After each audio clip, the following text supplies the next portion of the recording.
কবরে এসে প্রথম প্রশ্ন করবে, মুনকার নাকির যখন চলে আসবে, 40 কদম যখন আত্মীয় স্বজনরা লাশটাকে কবরের মধ্যে দিয়ে 40 কদম চলে যায়, তখনই ফেরেশতা চলে আসে। এসেই পরীক্ষা শুরু, মার রব্বুক, তোর রবের নাম কি? আমরা বলবো রব্বি আল্লাহ। দ্বিতীয় প্রশ্ন, ওমা দীনুক, তোমার ধর্মের নাম কি? আমরা কি বলবো?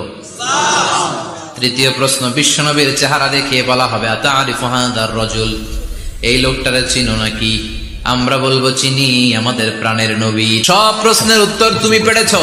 ফায়ুফসাহু লাহু কবরুহু 70 যিরান, আপনার কবরটারে 70 হাত লম্বা করে দেয়া হবে। ওয়ায়ুফতাহু লাহু বাবুন ইলাল জান্নাহ, আপনার কবর থেকে জান্নাতের দিকে দরজা খুলে দেয়া হবে। ওয়ায়ুলবাসু মিন লিবাসি আহলিল জান্নাহ, জান্নাতের 2টা রেশমি কাপড়ের পোশাক এনে আপনারে পরিয়ে দেয়া হবে। আর বলা হবে, নাম কানাউমিল আরুস, ঘুমাও। তোমাকে লম্বা সময় পাড়ি দিতে হবে, ঘুমাও। কানাউমিল আরুস, যেমনি